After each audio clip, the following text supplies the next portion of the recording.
All right. So here I am talking about market equilibrium. That's where the forces, market, or you can say various forces, but let's say market forces are in balance. What do I mean by that? That is, this is a place where the market has reached a level where quantity demanded is equal to quantity supplied, or you can also say and demand intersect. Let's just say demand and supply curve intersect, the entire curve. So supply and demand curves intersect. Quickly would like to graph this for you. So this is a market equilibrium situation, supply, demand, quantity demanded, this is the price, and they intersect, all right? Where they intersect is this equilibrium, E. We'll be using this a lot, and then this would be the equilibrium price. And in an exam, this is what we want you when we give you a question to analyze the market. This is exactly what we want you to do, is find the equilibrium price and quantity, whether it has gone down or gone up. But when the market is in equilibrium, where demand and supply has intersected, so we say the forces, if they've come to this equilibrium, they're in balance, market forces have pushed it. If the price were somewhere higher, say for example, we are not in equilibrium, sometimes the lines kind of, the pen slips. Say in a situation, we are supply, demand, but the price, this is where, say we are not here as yet, but the price was somewhere higher, P1, not at PQ. So what would happen in the market, if you see, there would be more supply. Supply would be greater than demand, so would be the quantity supplied would be greater than quantity demanded. People are not willing to spend this much money on this good. So this would be the surplus in the market, we call it. But what would happen is this would be the leftover. No one is buying. So the sellers, if they really do want to sell the product, they will come down to this lower price, and people are willing to pay, because you go down the demand and you say, all right, this is where there are consumers who are willing to pay at that price. Another situation, so this is a surplus situation in terms of, if I can graph another, a shortage. That is, this is the supply, this is the demand, always label, label, label. That's why I'm graphing it. I'm showing you that we do need to label. Graph has no meaning if it has no labels. This is the equilibrium, but somehow we're not there as yet. So this was the equilibrium, if you PQ, but we came there because we were initially over here, then we came down. Market forces, people were not buying. Now it's a different situation. This is the equilibrium, but we're not there. The price is too low. The sellers are not, buyers are willing to buy, but the sellers are not, very many sellers are willing to sell. So there is a shortage in the market, right? So then the sellers realize, the buyers realize that sellers are not selling their product at a low price, very few probably here. So if you can say this is 50, this is say 150, so there is a shortage of 100. Does that make sense? And if I put numbers here, say, let's just put the same numbers. There is a quantity demanded is 50, and sellers, the quantity supplied is much more, 150. So there is a surplus equal to 100. I just kept the number simple. Good? Does that make sense? So we learned so much. Look at it. We learned demand, market supply, market supply. We brought in the market equilibrium when demand is equal to supply. Quantity demanded is also equal to quantity supplied. So this is really important. So here we are, and we showed you a situation when there is a surplus, where supply is more than the demand at a particular price. And here this is shortage, where the demand is more than the supply. So this is whatever price it is, demand is more, and then that results in a shortage. All right, great. We'll move on. Very static. Here it is. At a moment, this is what you see, what's happening in the market. So, good. Let's move on. I'm trying to think of some real life example in terms of, say, some restaurants have opened, and but people are not willing to go into the restaurant. So you will find that for them, it is not just, this is a different situation, but it could jolly well be that there isn't enough demand for the good. So the market, in terms of their profit maximizing what they would like to get, but there isn't enough demand, there would be a surplus. When we first were in the state of the COVID-19, there was not enough mask.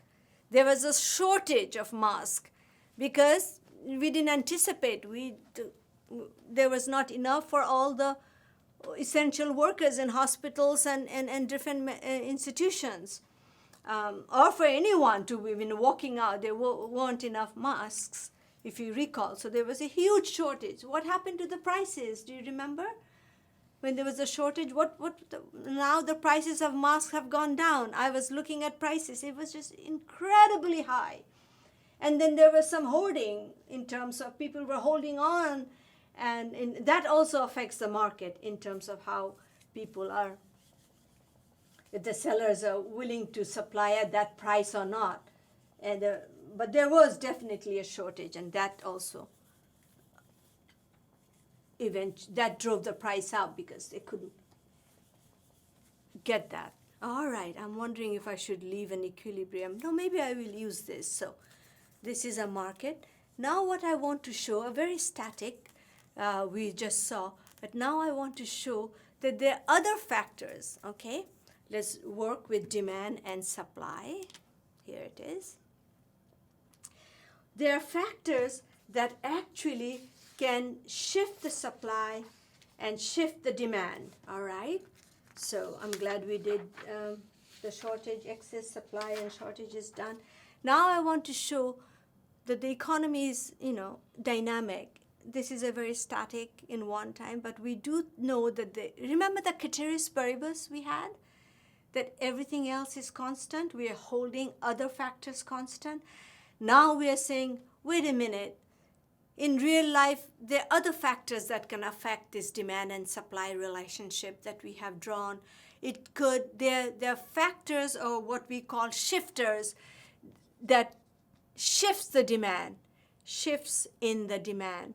And let's just list some shifts in demand. So something that could actually increase the demand, shifters that can increase the demand, which will shift the demand to the right.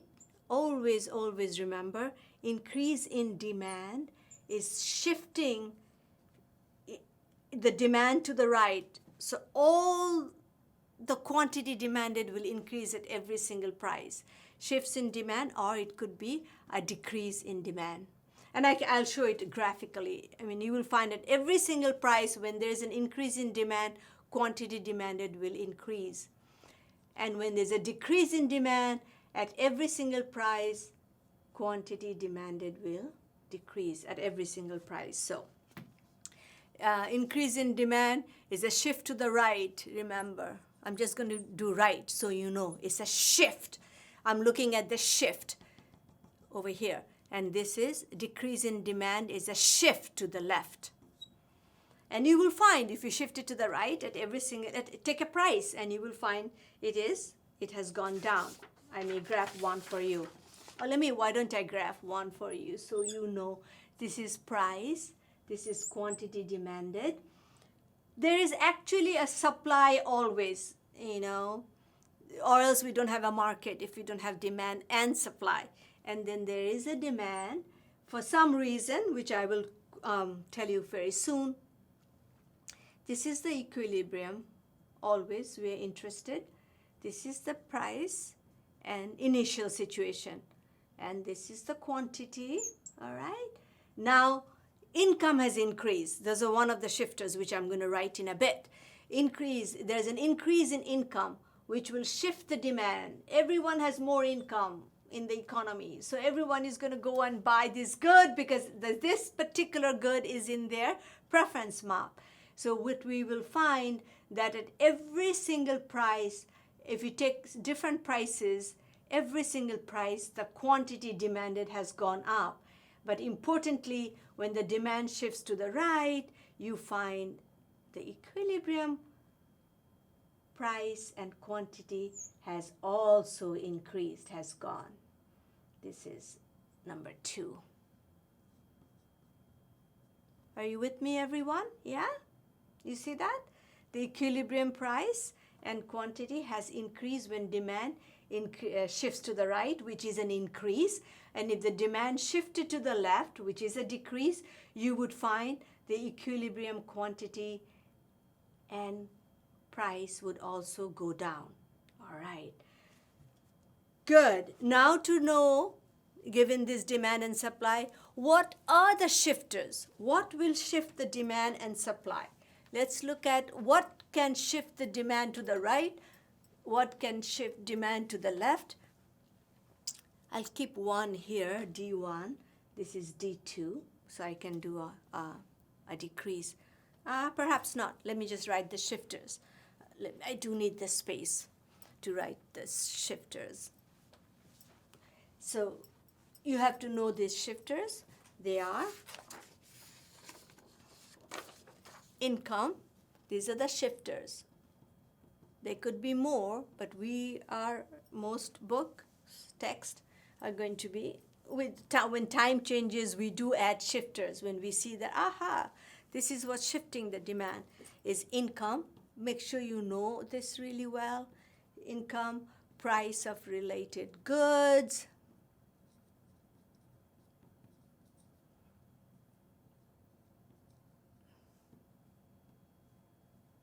taste, whether you have a preference or taste for this particular good. And then, of course, think about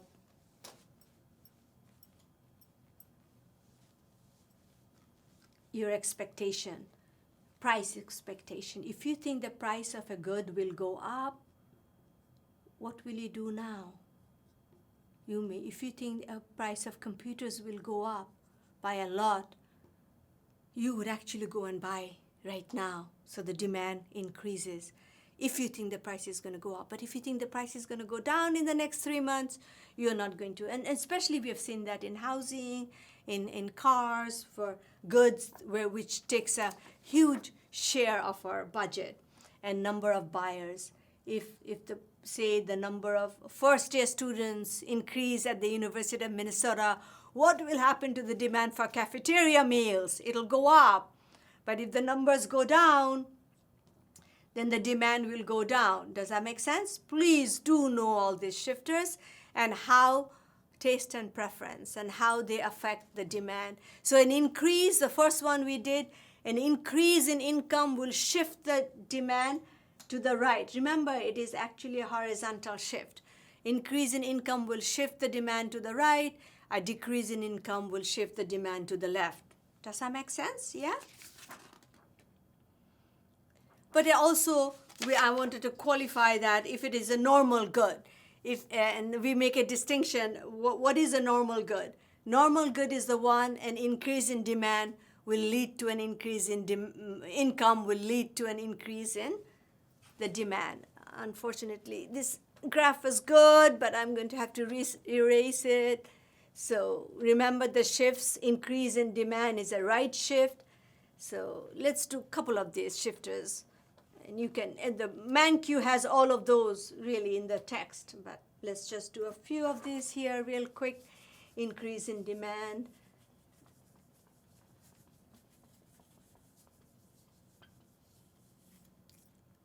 Increase in income, let's do Y as income, will increase the demand, which is shift to the right.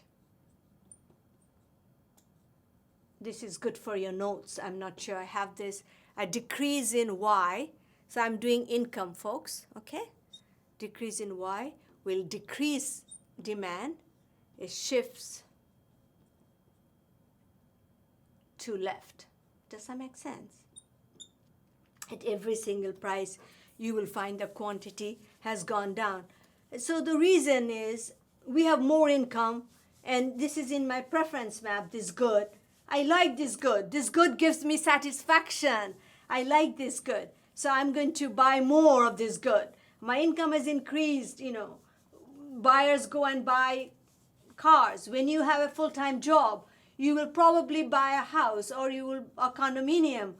You won't be sharing a bedroom with someone else. So we find that for certain goods, when income increases, the demand increases. But we qualify it if it is a normal good. So normal good is one that when income increases, the demand also increases. As opposed to inferior good, say rice and beans or tacos or what do you call those noodles? I can't remember. Ramen noodles, inferior good. If your income increases, you probably will decrease the demand. You will probably have a steak. That's what we're showing. We're telling you this from empirical evidence. We have observed consumers behave this way. So increase in income will actually lead to a decrease in the demand. Remember this. For inferior good, we have found housing to be a normal good, or we can even call it a superior good. New cars as opposed to an old car, those are normal good, superior good. Eating out, we have seen a study showed that when income of a household increases by $200 a week, household members tend to eat out. Eating out is actually very much so it was in the 70s and 80s. These days, I think young folks do eat out more because of the different culture.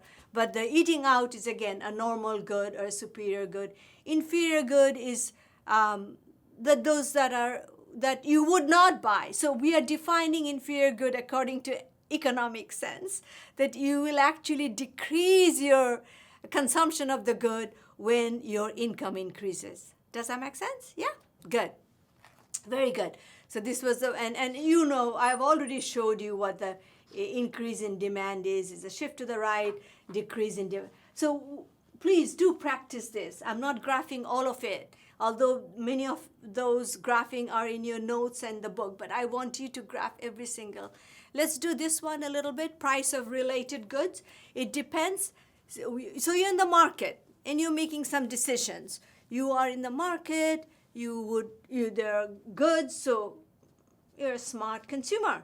In your mind, you know that certain goods are sort of comes very close to being substitutes. Certain goods are complements. They go together. So, and some people will say, in my mind, Pepsi and Coke are substitute. And some may say, absolutely not, Pepsi and Coke are taste entirely different to me. And we understand that. So we know that there are individual preferences, coming in here. Some people will not eat peanut butter. They will only eat peanut butter with jelly as a peanut butter sandwich. So those are complements. So when we talk about price of related goods, we are talking about substitutes. If you were an in-person class, I would ask you, what are two goods that are substitutes? So students have talked about Pepsi and Coke, Whopper and Big Mac. Pizza and hamburgers are substitutes in some people's mind. It's interesting to hear all the different kinds. You can jot down and some notes on what are substitutes in your mind. And some of you in different countries, I would like to know in terms of your market there, what are some substitutes in your mind? And the others are complements. They go together. Hot dogs and hot dog rolls. You're not going to go and buy hot dog buns unless you have hot dogs, right? They go together for some people. A hamburger and hamburger buns. They go together. Peanut butter and jelly is one. I can't think of anything right now. fries and ketchup. I'm sure you have great examples, better examples than I do. So substitute, let's do this one. This is important. You have to really recognize in the exam. Aha, Fahima gave us two goods. So these two goods are actually substitutes. Generally, we'll try to pick two goods as substitutes. Complements are easier in that sense to know. So you will find if it is a substitute, when the price of one goes up, say price of one good, what would happen if you are drinking, say for example, Pepsi and Coke are substitutes. You are drinking Coke, but the price of Coke has gone up. So what would happen to the demand for Pepsi? They're substitute. So the demand for Pepsi would go up. All right, this is in the same, remember, same direction. One is Coke here, two is Pepsi. It's very interesting. Actually, we do a lot of analysis.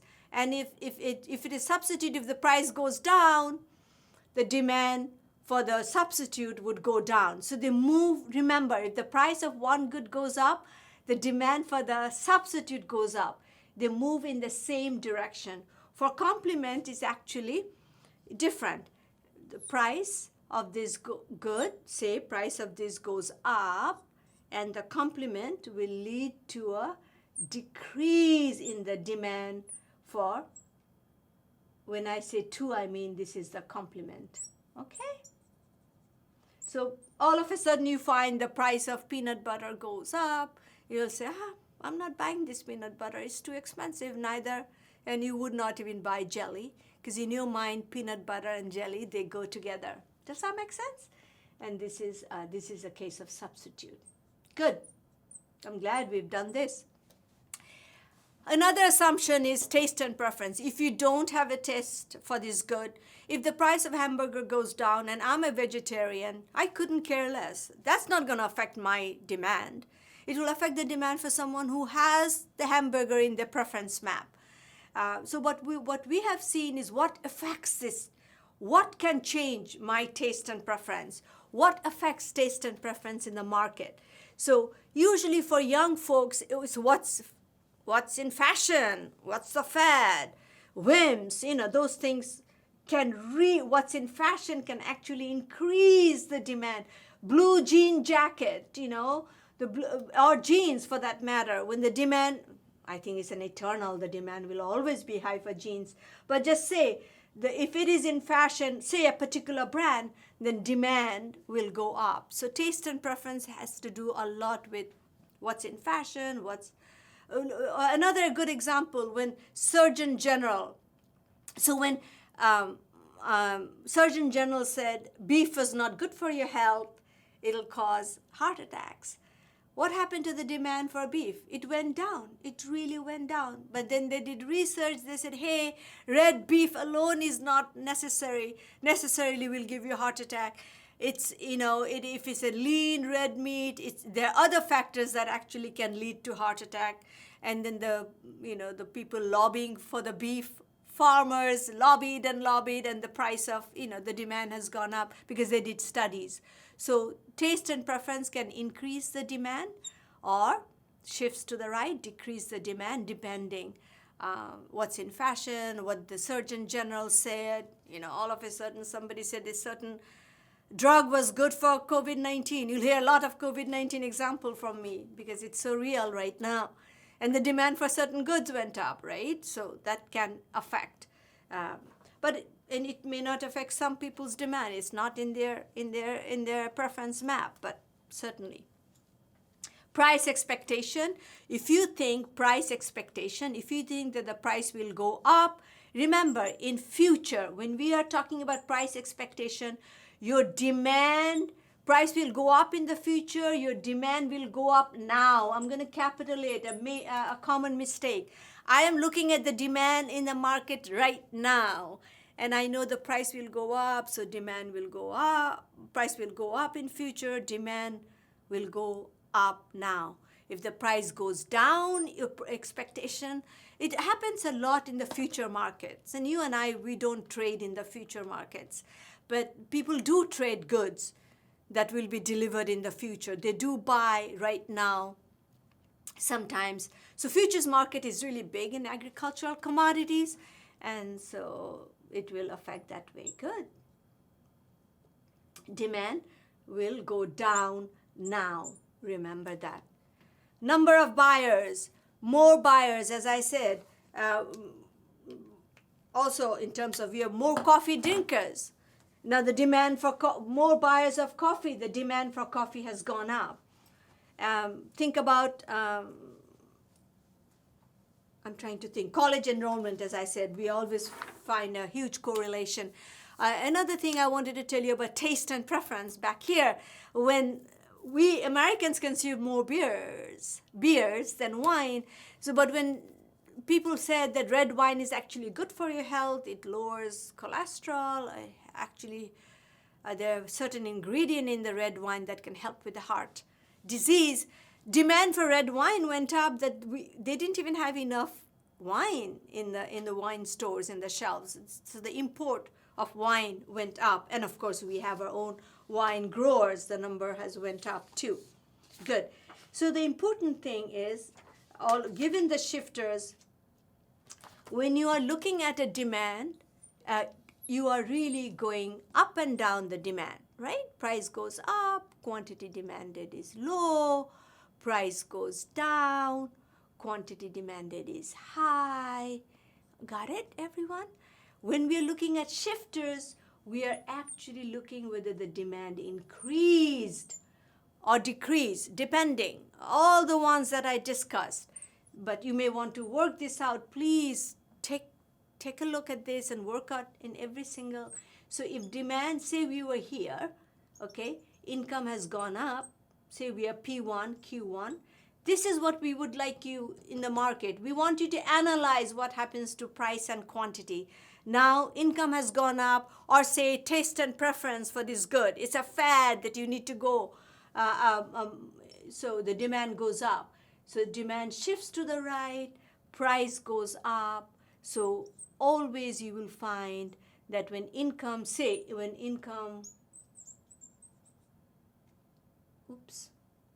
goes up, the market price, market equilibrium price, and quantity goes up. This is what we would like you to analyze. And similarly, if the demand shifts to the left, you will find the for every single one, do some. Number of buyers have gone up. Number of buyers, there's R missing here. Number of buyers go up, you would do this graph for it, right? Taste and preference, you would do a graph. Income goes up. Substitute, if I'm talking about Pepsi and Coke, the price of Coke has gone up, and if this is a market for Pepsi, then you would do this. Demand for Pepsi would go up, a substitute, okay? Or you can do this, you can do this similar graph for a complement. A price of a peanut butter has gone down, so the demand for jelly will go up. So will the demand for peanut butter. All right, good. Yes, you've learned a lot, I think. So I'm going to do a supply, shift this demand and supply. So I've just shifted the demand. I've showed you it's increase in demand.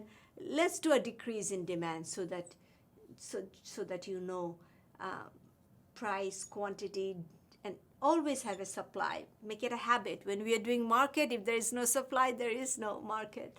And then if demand, so this is label P1 as I am doing. I could have left this for you to study on your own, but I really wanted to model this for you so that you realize how important it is for graphing.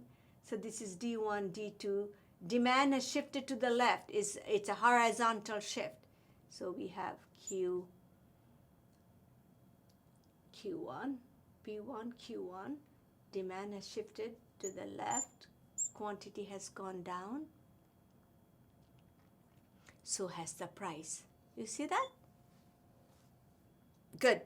Now let's quickly move on to supply, and that will be the last thing. I did a nice table in your PowerPoint slides. You may want to take a look at that in terms of the shift and the movement along the demand and a shift. Now let's look at the shifters in supply. All right, same way in terms of how you move the supply. If there is a shifter that increases the supply, supply will shift to the right. If there is a shifter that will decrease the supply, you would shift it. Decrease is a shift to the left. That doesn't change. We'll do one or two, and then I think that'll be good for this chapter. There's some interesting examples in the text. Please take a look at it.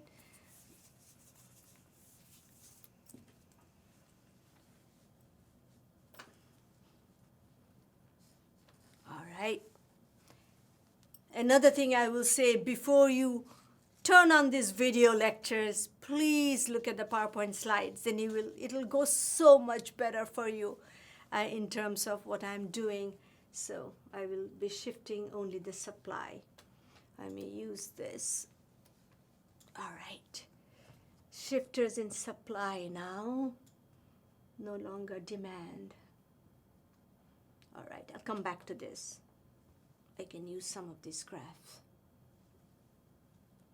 Good. How are you doing? Good. I hope you're doing well. Shifters, now we are in the supply.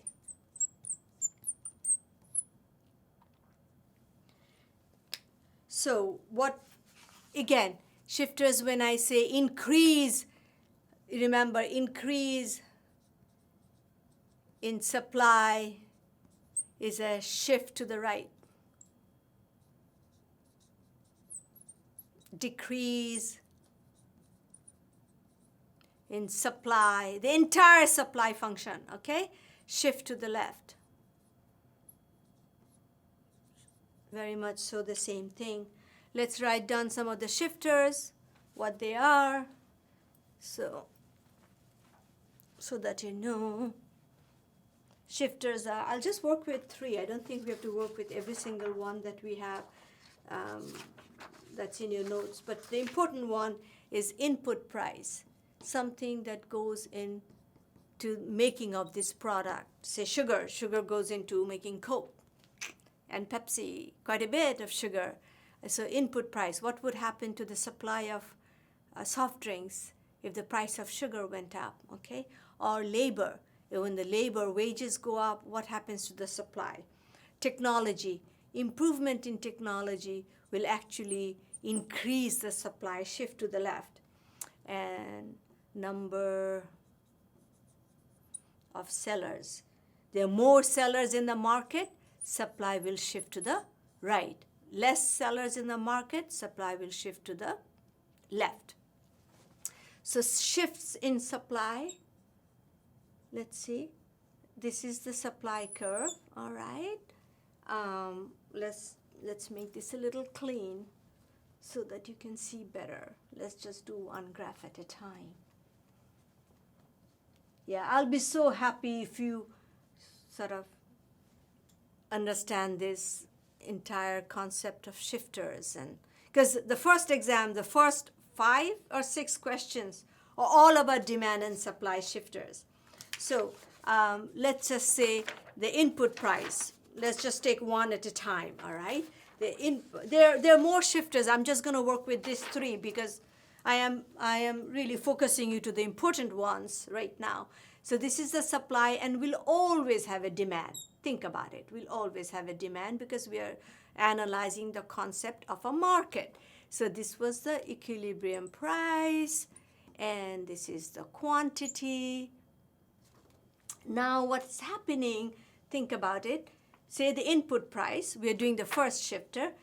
The wages have gone up. Or say the price of sugar has gone up and we are analyzing. What is important is what is the market that you're analyzing, okay? So let's just say labor wages have gone up. Labor goes into almost all the products that are being produced, and labor wages have gone up.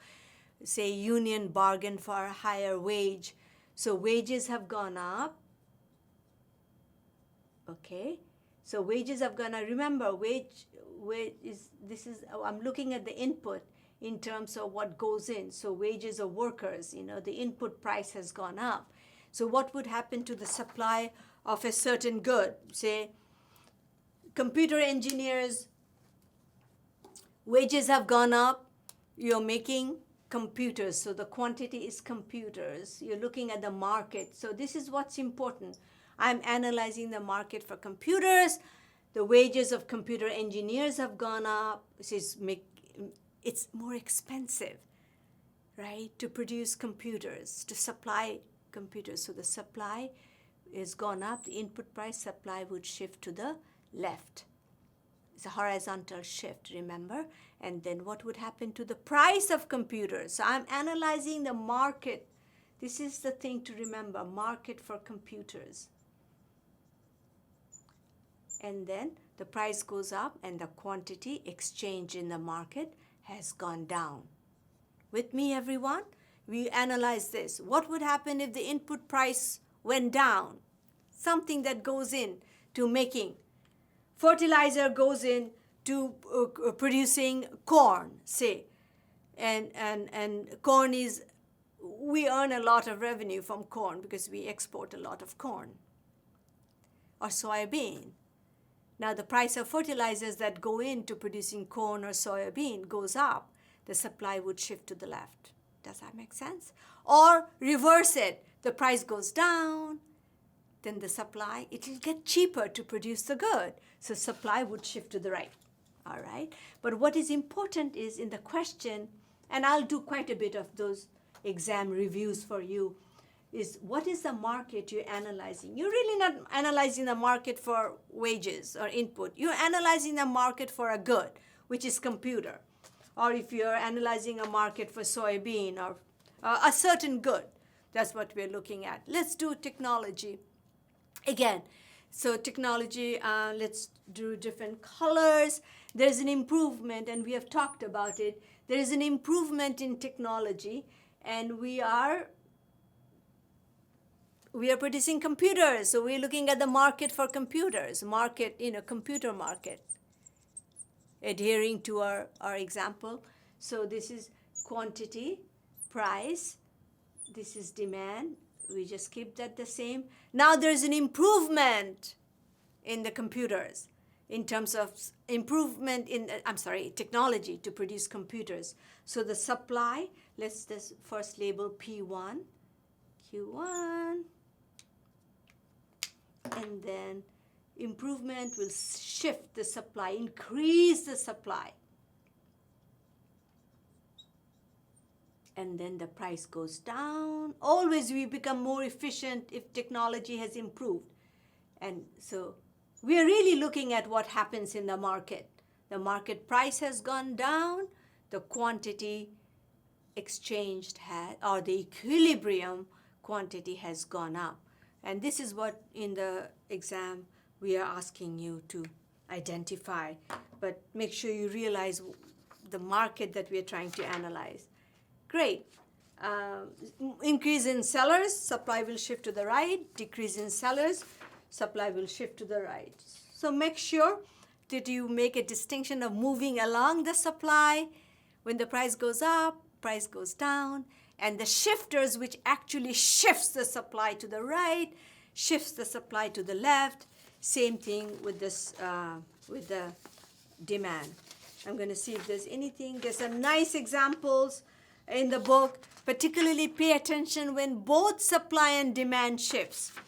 That's really, and I'm going to do that when I do review for the exam. It's really important. When I do the review for the exam, I'm going to shift both demand and supplies to tell you that, sometimes we can't tell whether the quantity exchange has gone up or down. It all depends on the magnitude of the shift, that by how far did you shift the supply to the right? How far did you shift the demand to the left? It all depends. So we'll do some of those. It's more dynamic because the real world, the market is very much like that. But we're taking some static scenarios here to show you, all right, I'm just shifting the supply. I'm just shifting the demand to tell you.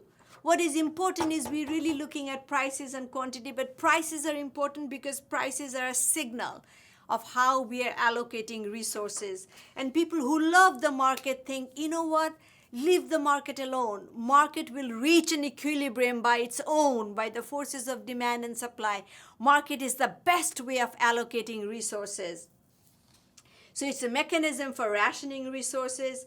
But the question is also, who determines who will produce the good in terms of when it is a command and control economy, the government, the planners, they are the ones who make the decision. But when it is a market economy, it is the forces of demand and supply that sort of are in play and make the decision. But then, yes, market, if given all the assumptions that I gave you, the market is perfectly competitive, this is beautiful. You leave the market alone, and market may be efficient, and the resources are allocated efficiently. But we see that leaving the market alone doesn't help all the time, particularly if the production of a good is creating a lot of pollution, as I mentioned. We need the government intervention. So when people say, oh, we don't need the government, we do need the government. Government provides public goods. Government provides universities. They fund public institutions like University of Minnesota. We need government to build roads and dams and bridges and national parks. Sometimes they're not handled by the private sector, because you would hope that the benevolent planner would think about the society, the greater good, and will make some decision for everyone in the society, particularly when it comes to income distribution, because, market is a good way of organizing economic activity. And if it's a perfectly competitive, perhaps it's true that could happen.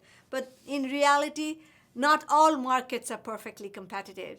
There's a lot of monopoly power in the seller's hand. And that's a market failure. So I leave you with that. I think we are done with demand and supply. We'll move on to the elasticity, which is sort of a natural next step to demand and supply. All right? See you then.